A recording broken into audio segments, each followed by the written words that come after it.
नमस्कार दोस्तों, Verma chemistry classes में आपका स्वागत है। इससे पिछले वाले वीडियो में हमने अणुसंक गुणधर्म के बारे में अध्ययन किया। अणुसंक गुणधर्म क्या थे? किसी भी विलयन के वे गुणधर्म जो विलय के कणों की संख्या पर निर्भर करते हैं, उसकी प्रकृति एवं रासायनिक संगठन पर निर्भर नहीं करते, अणुसंक गुणधर्म कहलाते हैं। अणुसंक गुणधर्म 4 प्रकार के होते हैं। बाष्पदाब अवनमन, दूसरा क्वथनांक उन्नयन, तीसरा हिमांक अवनमन और चौथा होता है प्रासरण दाब। इनसे संबंधित हमने जो क्वेश्चन थे वो पिछले वीडियो में देखे। अब ये 4 जो अणुसंक गुणधर्म हैं, इनकी सहायता से विलय का मोलर द्रव्यमान किस प्रकार से ज्ञात किया जाता है, उनका अध्ययन हम आज से वीडियो में करेंगे। सबसे पहले जो टॉपिक ले रहे हैं हम बाष्पदाब अवनमन। बाष्पदाब अवनमन, जैसा कि नाम से स्पष्ट हो रहा है, बाष्पदाब में क्या होगी? कमी होगी। अब बाष्पदाब में कमी कब होगी, इसके बारे में चलते हैं।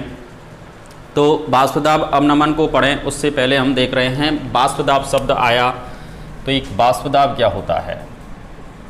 वेपर प्रेशर, बाष्पदाब। अब बाष्पदाब के नाम से भी स्पष्ट हो गया कि बाष्प के अणुओं के द्वारा द्रव की सतह पर डाला गया दाब क्या कहलाता है? बाष्पदाब कहलाता है। क्योंकि बाष्प कब बनी? कोई द्रव को जब हम गर्म करते हैं, गर्म करने के बाद क्या बनती है? बाष्प बनती है। अगर वो पात्र को हमने बंद कर दिया तो जो बाष्प है वो द्रव की सतह पर क्या डालेगी? एक दाब डालेगी। उस दाब को ही हम क्या कहेंगे? बाष्प दाब। अर्थात डेफिनेशन हो गई, बाष्प के अणुओं के द्वारा द्रव की सतह पर डाला गया दाब ही क्या कहलाता है? बाष्पदाब कहलाता है। अब बाष्पदाब के बाद में देखें अपन बाष्पदाब अवनमन क्या होता है। तो बाष्पदाब अवनमन के लिए देखिए हम बाष्पदाब में क्या करेंगे अपन? कमी। तो बाष्पदाब में कमी कैसे होगी? देखिए कि जब किसी शुद्ध विलायक में, इसमें हमने क्या घोला हुआ लिया हुआ है? शुद्ध विलायक। शुद्ध विलायक में, जब किसी शुद्ध विलायक में अबाष्पशील विलय को मिलाया जाता है, अबाष्पशील विलय। अबाष्पशील विलय को क्यों मिला रहे हैं हम? क्योंकि बाष्पदाब में क्या करनी है हमको? कमी। ये शुद्ध विलायक था जो पूरी तरह से क्या था? बाष्पशील था। अब हमने इसमें क्या मिला दिया? अबाष्पशील विलय। अबाष्पशील तो कौन होते हैं बताओ? ठोस मिला दिया।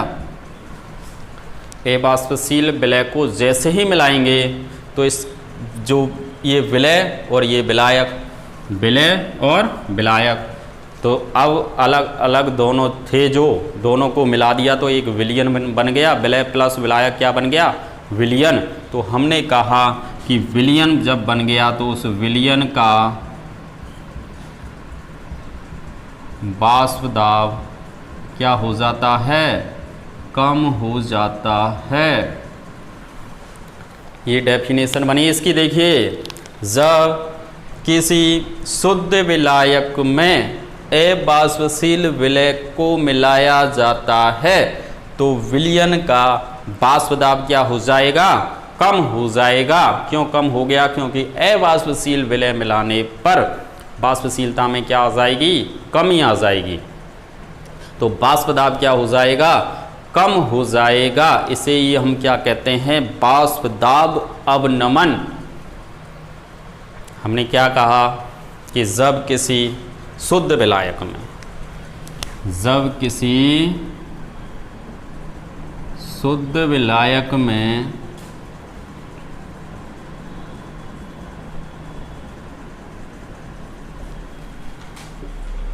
अबाष्पशील विलय को मिलाया जाता है, अबाष्पशील विलय को मिलाया जाता है तो विलयन का बाष्पदाब, विलयन का बाष्पदाब कम हो जाता है। विलयन का वाष्प दाब क्या हो गया? कम हो जाता है। इसे ही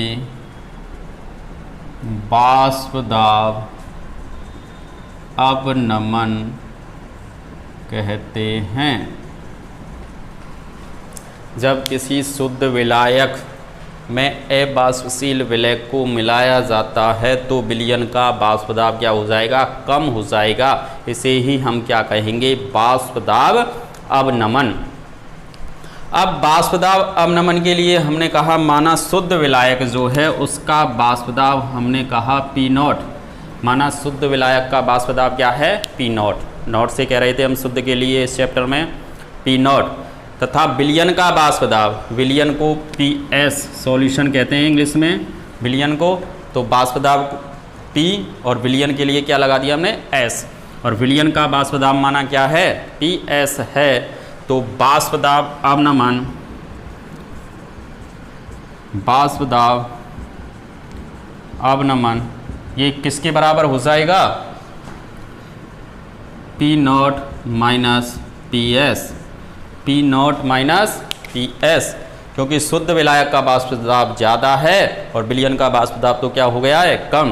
तो ज़्यादा में से हमने कम को घटा दिया और वाष्प दाब में क्या निकल के आ जाएगी बताओ? कमी। क्योंकि हम वाष्प दाब में कितनी कमी हुई वो निकालना चाह रहे हैं, तो वो कितनी होगी? शुद्ध विलायक के वाष्प दाब में से जो कमी हुई है विलयन के वाष्प दाब को घटा दें तो वाष्प दाब में क्या निकल के आ जाएगी? कमी। शुद्ध विलायक का वाष्प दाब दिया हुआ है। अब विलयन का वाष्प दाब हमने प्राप्त कर लिया कि कितना आया। उस विलयन के वाष्प दाब को शुद्ध विलायक के वाष्प दाब में से घटाने पर जो मान प्राप्त होगा वो क्या कहलाएगा? वाष्प दाब अवनमन। ये वाष्प दाब अवनमन P0 माइनस क्या आ गया? PS। ये बात हुई इसकी डेफिनेशन की।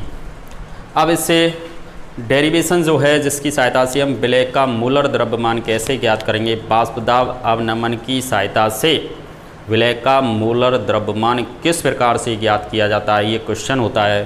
तो किस प्रकार ज्ञात करेंगे? हमने सबसे पहले इसमें डेफिनेशन लिख दी किसकी? वाष्प दाब की। उसके बाद हमने लिख दिया वाष्प दाब अवनमन।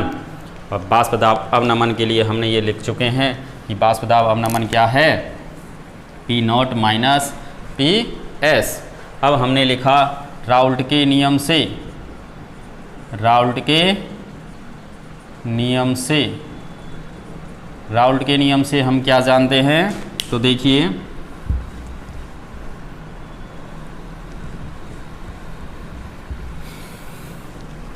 राउल्ट के नियम से, राउल्ट का नियम ये कह रहा था, राउल्ट का जब नियम हमने पढ़ा पिछले वीडियो में, राउल्ट के नियम में दो नियम थे। एक तो वाष्पशील विलय युक्त विलयन के लिए, एक था अवाष्पशील विलय युक्त विलयन के लिए। क्योंकि ये जो टॉपिक चल रहा है वो क्या है? इसमें अवाष्पशील विलय मिला रहे हैं यानी ठोस मिला रहे हैं, तो इसका मतलब राउल्ट का नियम का कौन सा यूज करना है हमको? अवाष्पशील विलय युक्त विलयन के लिए राउल्ट का नियम।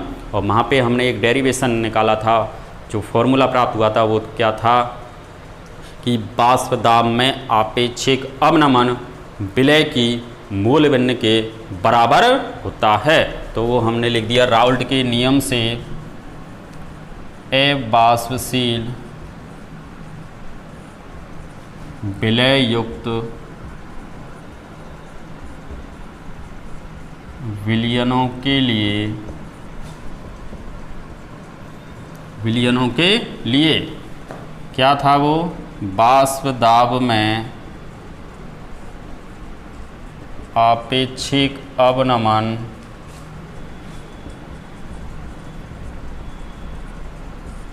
विलय की मूल भिन्न के बराबर होता है। विलय की मूल भिन्न के बराबर होता है। वाष्प दाब में आपेक्षिक अवनमन विलय की किसके बराबर होता है? मूल भिन्न के।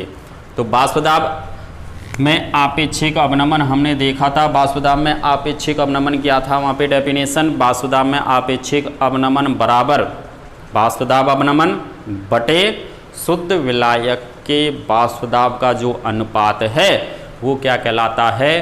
वाष्प दाब में आपेक्षिक अवनमन। डेफिनेशन सुन लीजिए वाष्प दाब आपेक्षिक अवनमन की, कि वाष्प दाब अवनमन बटे शुद्ध विलायक के वाष्प दाब का अनुपात, इन दो का अनुपात है। यानी हम ऐसे कहते हैं कि वाष्प दाब, जो वाष्प दाब में आपेक्षिक अवनमन, ये तो किसके बराबर होता है? शुद्ध वाष्प दाब अवनमन, ये वाष्प दाब अवनमन बटे शुद्ध विलायक के वाष्प दाब का अनुपात। वाष्प दाब में क्या कहलाता है? आपेक्षिक अवनमन। और राउल्ट का नियम ये कह रहा है कि वाष्प दाब में आपेक्षिक अवनमन तो किसके बराबर होता है? विलय की मूल भिन्न के। यानी ये तो बराबर किसके होगा? मूल भिन्न के, और वो भी किसकी? विलय की। तो विलय के लिए हमने इस चैप्टर में पूरे में क्या माना है? बी। पूरे चैप्टर में हमने विलय और विलायक, विलायक को तो माना है ए और विलय को क्या माना है? बी। दो अवयव हैं विलायक और विलय, तो विलायक ए और विलय बी। तो विलय की मूल भिन्न के क्या होता है? बराबर होता है। हमने लिखा जहाँ एक्स बी बराबर क्या है? विलय की मूल भिन्न। विलय की क्या है ये? मूल भिन्न। इससे आगे चले हम तो हमने लिखा ये दो अंतर है, अंतर को हमने क्या कह दिया? Delta P. वाष्प दाब में अंतर है तो इसको हमने क्या कहा? Delta P. और डेल्टा पी अपॉन ये क्या हो जाएगा? P naught. Delta P upon क्या हो गया? पी नॉट बराबर एक्स बी, या इसको हम ऐसे लिख सकते हैं delta P upon P naught बराबर एक्स बी का मान रखा हमने N B upon N A plus N B.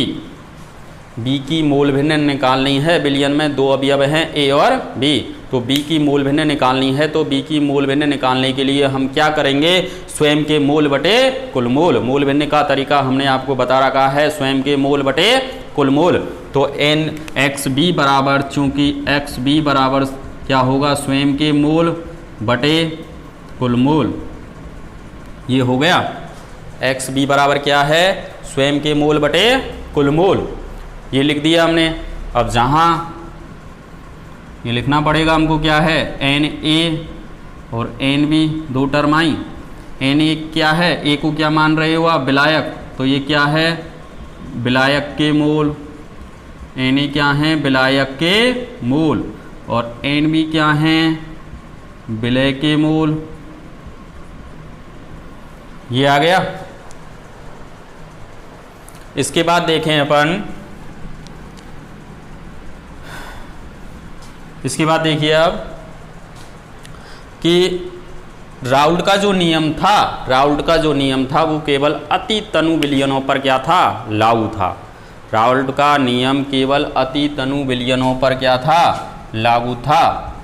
तो राउल्ट का नियम अति तनु विलयनों पे लागू है। तो हमने क्या किया?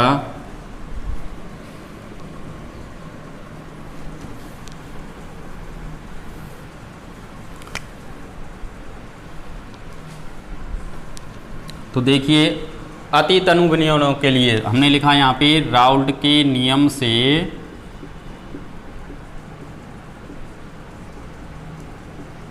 अति तनु विलयनों के लिए, राउल्ट के नियम से अति तनु विलयनों के लिए। तो राउल्ट के नियम से अति तनु विलयन का मतलब विलय की मात्रा क्या है? बहुत बहुत क्या होनी चाहिए? कम। अति तनु का मतलब क्या हो गया? विलय की मात्रा क्या है? बहुत बहुत कम। तो विलय क्या माना है आपने? बी। तो बी माना है, इसका मतलब एन बी का मान बहुत बहुत कम है। किससे? एन ए से। तो एन बी का मान नेक्स्ट डे लेवल कर दिया हमने, नगण्य मान लिया। तो अगले में स्टेप में क्या आ जाएगा, ये delta P upon P naught बराबर N B upon N A. N B का मान नगण्य मान लिया, यानी एन ए की तुलना में क्या है, बहुत ही कम है, क्योंकि बिलियन क्या है, अत्यंत तनु। अत्यंत तनु क्यों है, क्योंकि राउल्ट का नियम केवल किस पर लागू होता है, अति तनु बिलियनों के लिए। तो इसमें एन बी की मात्रा बहुत बहुत कम है, किसकी तुलना में, एन ए की तुलना में। तो इसमें बहुत कम राशि हम जोड़ेंगे और उसका जब भाग देंगे तो उस पर कोई प्रभाव नहीं पड़ेगा रिजल्ट पे हमारे पे। तो इसलिए हमने एन बी को क्या मान लिया है, नगण्य मान लिया है। तो नगण्य मान लिया तो एक संबंध निकल के आ गया, ये संबंध निकल के आया। इसको कैसे बोलेंगे, ये क्या है, बाष्पदाब में आपेक्षिक अवनमन, और ये किसकी मोल, विलय की मोल, और ये किसकी मोल, विलायक की मोल। तो इसको कैसे बोलेंगे, अर्थात बाष्पदाब में आपेक्षिक अवनमन विलय तथा विलायक की मोलों की संख्या के अनुपात के बराबर होता है। क्या कह रहे हैं हम, अर्थात बाष्पदाब में आपेक्षिक अवनमन विलय तथा विलायक के मोलों की संख्या के अनुपात के बराबर होता है। हमने ये लिखा, बाष्पदाब में आपेक्षिक अवनमन विलय तथा विलायक के मोलों की संख्या के अनुपात के बराबर होता है। तो यहाँ पे हमने लिख दिया, अर्थात बाष्पदाब में आपेक्षिक अवनमन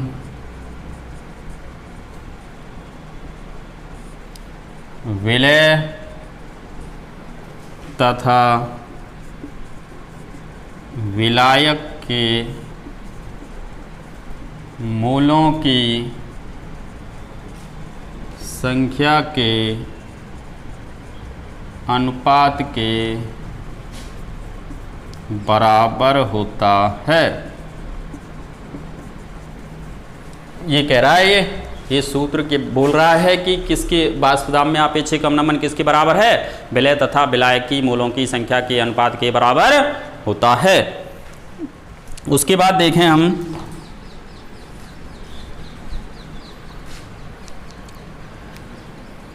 तो देखिए हमने ये क्या किया अब कि चूंकि हम जानते हैं एन ए बराबर क्या होता है, यानी मोल जो बराबर होते हैं, मोल बराबर क्या होते हैं, भार बटे अणुभार, भार बटे अणुभार।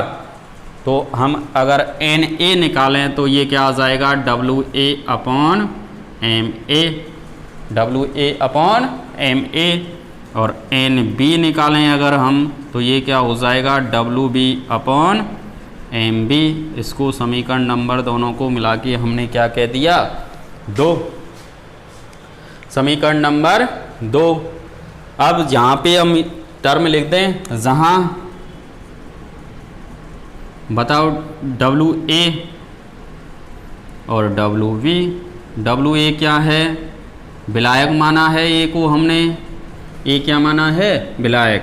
तो डब्ल्यू ए क्या है, विलायक का भार, और डब्ल्यू वी विलय का भार।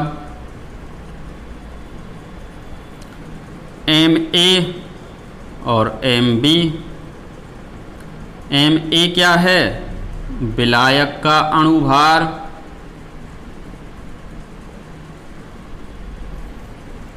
और एम बी क्या है, विलय का अणुभार। ये लिख दिया।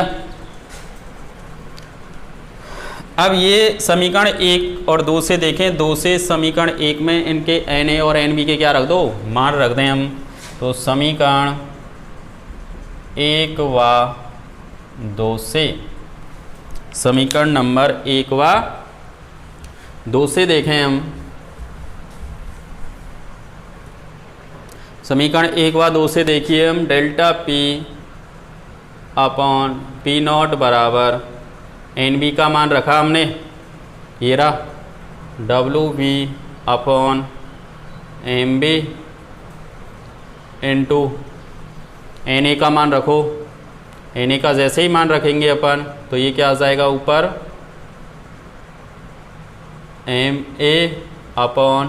Ma/WA ऊपर चले जाएगा ये।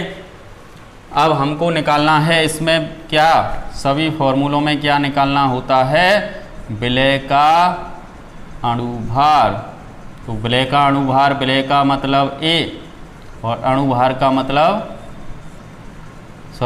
विलय का मतलब B और अणुभार का मतलब M। तो MB निकालना होता है। तो हमने इसमें से MB निकाला तो MB बराबर क्या हो गया, ये इधर गया तो ये हो गया P0 into WB into MA upon ये नीचे आ गया डेल्टा P इंटू WA।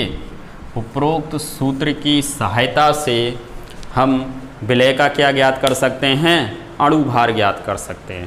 उपरोक्त सूत्र की सहायता से क्या ज्ञात करेंगे अपन, विलय का अणुभार। तो ये डेरिवेशन भी आ जाता है एग्ज़ाम में। इसको ये आपको लग ऐसा रहा है बड़ा है, देखिए सिंपल तरीके से इसको एक जल्दी स्पीड से कैसे करेंगे अपन।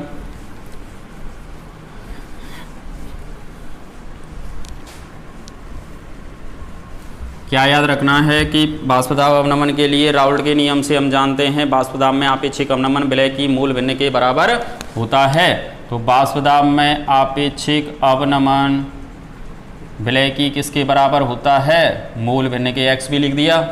फिर हमने किया delta B upon P0 XB का मान रखा हमने NB upon Na plus NB।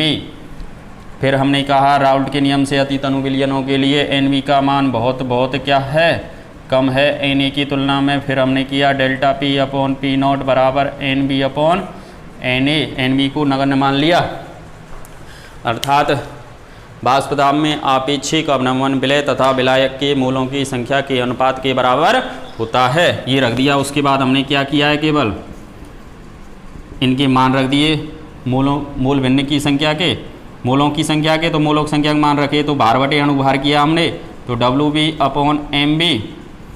Na का मान रखा हमने तो Ma अपॉन WA और इसमें से हम क्या निकाल दिया है, MB।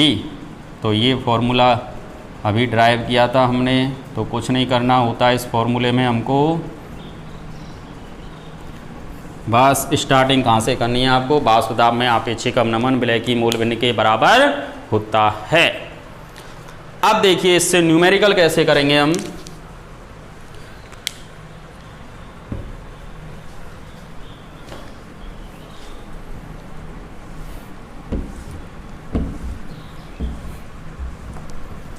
न्यूमेरिकल के लिए देखिए क्वेश्चन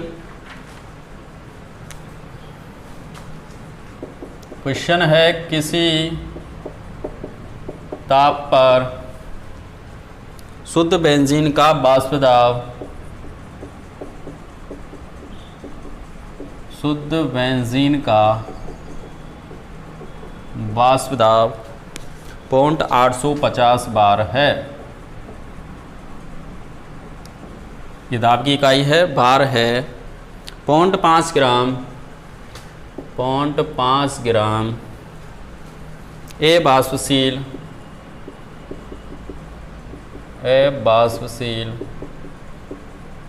विद्युत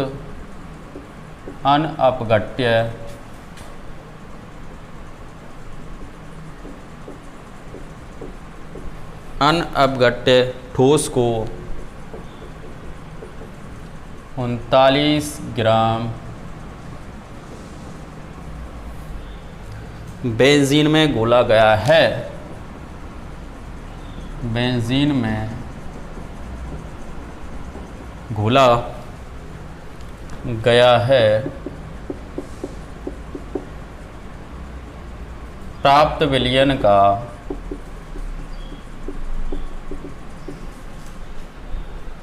बाष्पदाब 0.845 बार है। तो ठोस का मोलर द्रव्यमान ज्ञात करो। और दिया हुआ है आपके लिए दिया है बेंजीन का मोलर द्रव्यमान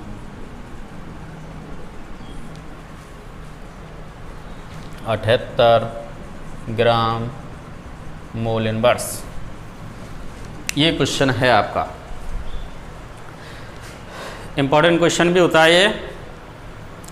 तो कैसे सॉल्व करना है, देखिए इसमें देखा हमने वाष्प दाब, बेंजीन का वाष्प दाब से आ रहा है, तो इसका मतलब जो अणुसंक गुणधर्म है वाष्प दाब अवनमन से रिलेटेड क्वेश्चन है। तो उसमें देखिए आप, इसने कहा बेंजीन शुद्ध लगा दिया, बेंजीन का वाष्प दाब कितना है 0.850 बार। जैसे इसको हल करोगे आप तो देखिए शुद्ध लग गया, तो इसका मतलब क्या हो गया, ये P0 बराबर कितना है 0.850 बार। दाब की इकाई है ये लिख दिया। अब देखिए 0.5 ग्राम अवाष्पशील विद्युत अनवगट्य ठोस को 39 ग्राम बेंजीन में घोला। अब हमको विलय और विलायक देखना है, तो मैंने जो पिछले जो क्वेश्चन कराए थे उनमें भी एक तरीका बताया था, जिस पदार्थ की कम मात्रा है उसको विलय और अधिक वाले को क्या मान लेंगे, विलायक। इसमें तो खुद ने ही कह दिया कि इसको इसमें घोला है बेंजीन में, तो पता पड़ गया ये बेंजीन है, और जो ये क्या है विलय और ये क्या है विलायक। नहीं तो देखिए ये तो क्या है कम मात्रा और ये क्या है ज़्यादा मात्रा। तो इसका मतलब ये अवाष्पशील ठोस है, उसका भार दिया हुआ है, और हमने सभी फॉर्मूलों में क्या किया है, ए को तो माना है विलायक और बी क्या है विलय। तो इसका मतलब ये WB कितना है यहाँ पे 0.5 ग्राम, और WA कितना है 39 ग्राम। ये रहा। अब प्राप्त विलयन का वाष्प दाब इतना हो गया। देखिए विलयन का हमको स्वतः ही पता चल गया, नहीं तो हम देख भी सकते थे कि अगर वो देता नहीं कि ये विलयन का नहीं है तो अपन कैसे देखते कि कम और ज़्यादा देखते, क्योंकि जब शुद्ध विलायक में अवाष्पशील विलय को मिलाया जाता है तो विलयन के वाष्प दाब में क्या आती है कमी। तो विलयन का वाष्प दाब हमेशा क्या हो जाएगा, कम हो जाएगा इसमें। तो विलयन का वाष्प दाब देखो कम हो गया, तो विलयन का वाष्प दाब 0.845 बार है। तो विलयन को हमने क्या कहा है PS सॉल्यूशन, ये कितना है 0.845 बार। तो ठोस का मोलर द्रव्यमान ज्ञात करो। मोलर द्रव्यमान का मतलब MB पूछ लिया आपसे, और जबकि बेंजीन का मोलर द्रव्यमान, बेंजीन क्या है यहाँ पर विलायक, विलायक का मतलब A, और A बेंजीन का MA दिया हुआ है, उसने कितना 78 ग्राम मोल इनवर्स। अब MB निकालना है, हमको पता चल गया अब क्वेश्चन में कि वाष्प दाब अवनमन से रिलेटेड क्वेश्चन है। वाष्प दाब अवनमन से रिलेटेड हम उस फॉर्मूले को भूल गए, तो सीधा हम कहाँ से चलेंगे, वहीं से चलेंगे कि हम जानते हैं राउल्ट के नियम से वाष्प दाब में आपेक्षिक अवनमन विलय की मूल भिन्न के बराबर होता है, यानी P0 minus PS upon P0 बराबर क्या था XB, और ये डेल्टा P अपॉन P0 बराबर NB upon NA plus NB, delta P upon P0 बराबर NB अपॉन NA।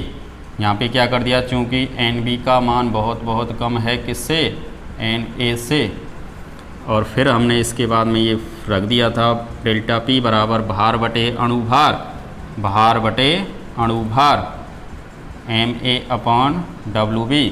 ये फॉर्मूला था वास्तव में, इस फॉर्मूले में रखना है हमको। इससे क्या निकाल रहे थे हम MB बराबर क्या था P0 into WB into MA upon delta P into WB। ये आ गया। अब देखिए ये फॉर्मूला आ गया आपके लिए। अब क्या रखना है, केवल मान रखना है, सॉल्व। देखिए मान रखिए इसमें MB बराबर P0 का मान कितना है 0.850 बार, ये लो, इंटू डब्ल्यू बी कितना है 0.5 ग्राम, 0.5 ग्राम, इंटू एम ए 78 ग्राम पर मोल, 78 अपॉन डेल्टा पी हम निकाल लेंगे यहाँ पे। डेल्टा पी कैसे निकालोगे आप, P not minus P S, P not कितना है, P not minus P S की जगह ही तो है डेल्टा पी, तो ये पी नॉट कितना है देखो 0.850 माइनस पी एस 0.845, ये कितना आ जाएगा 0.005, तो ये आ गया 0.005 इंटू डब्ल्यू बी कितना है यहाँ पे 39, ये लो 39। अब जैसे ही इसको सॉल्व करोगे आप तो देखिए 3 0 से 3 0 गई, 5 से 5 गया और नीचे आ गया 1 0, 1 0 से ये फिर गया और ये 29 दूना 78 और ये आ गया 170 ग्राम मोल इनवर्स, ये आ गया विलय का मूलर द्रव्यमान। तो इस प्रकार से हम इससे रिलेटेड जो क्वेश्चन हैं न्यूमेरिकल हैं उनको सॉल्व कर सकते हैं। इसके बाद में हम अगला जो टॉपिक पढ़ेंगे वो है क्वथनांक, उन्नयन और उससे संबंधित न्यूमेरिकल। Thank you.